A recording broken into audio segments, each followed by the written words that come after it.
Welcome to SFG Top Performance.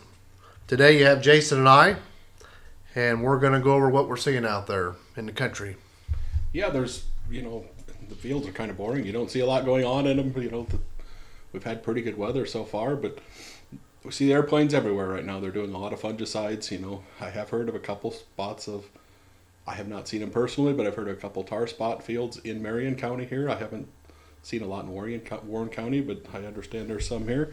It's been prime incubation for that. We had that cool, wet weather there for a couple weeks, and when we get this hot weather and put it under a little stress, that's when that'll be the prime time for it to show up.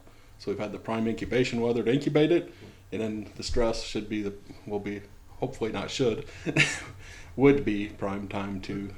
This moisture we've been getting, does that help or hurt or make it better or worse? Well, that's what's been the incubation period. It's been cool, wet, and that's going to help it incubate from what we're being told. Yeah, we haven't had any trouble with water until the last couple of weeks.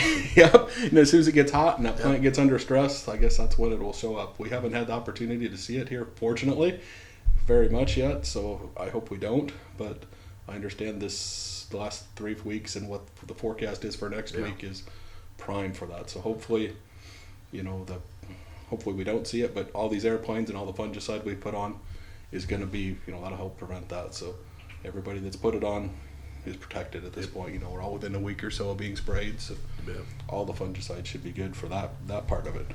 And then on the soybean side, all the soybean were a little, it's time to have all the weeds taken care of, and most of our fields that everybody did what we said, had the 2 passes, look really good as far as weed control.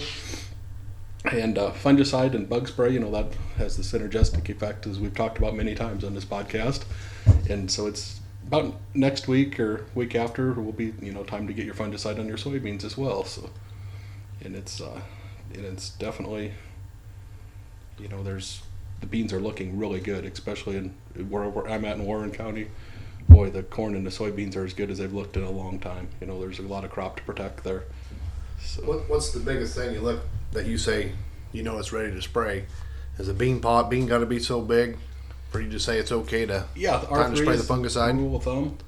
And so when you say R3, I know I'm not saying most people don't know what that means, but what's the bean look like? I mean, is there a lot of pods? Is there any pods on it? Yep, the bottom is podded. It go down 4 nodes, and the pod 3/16 of an inch long or longer, and you're ready to spray fungicide. I do have one concern with that this year. A lot of this, we talk about the bug spray and stuff, and usually we see bugs between county and state fair. Yeah. That's usually the second week in August or so.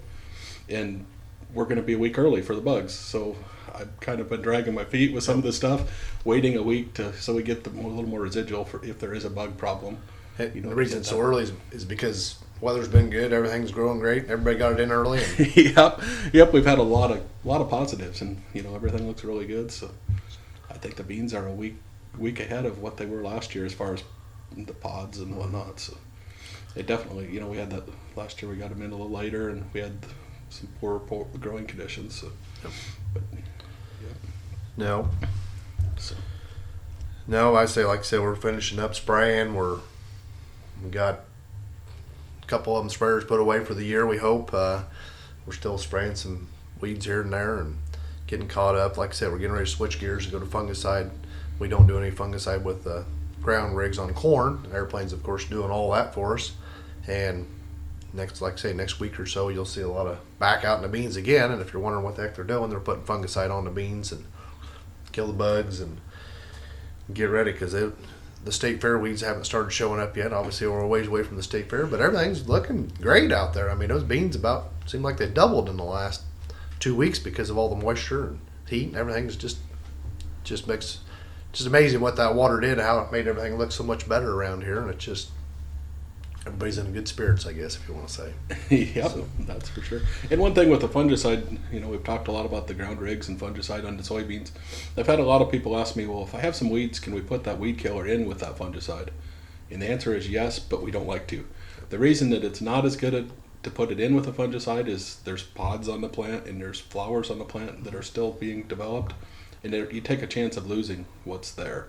So unless there's a real severe problem, a weed infestation of some sort, it's not highly recommended to put that weed killer in with your fungicide and bug spray at this point in the plant's life. So if you had your good 2 passes on, your fields look good, so you don't have to worry about it. Now, like you say, the weeds, when you put a chemistry out there, I guess puts that plant through a little shock and it'll abort some flowers is what it does. Is that what you mean by it'll Exactly. Yep. putting out pods? It's just you want to take care of them, not try to hurt them, I guess, if you want to say Yep. so. Yep. So that is a question I've got a lot of times in the last couple of weeks, and it's not a highly recommended practice at all, because you put the fungicide on to protect that Yep. plant. So Protect your crop. yep. So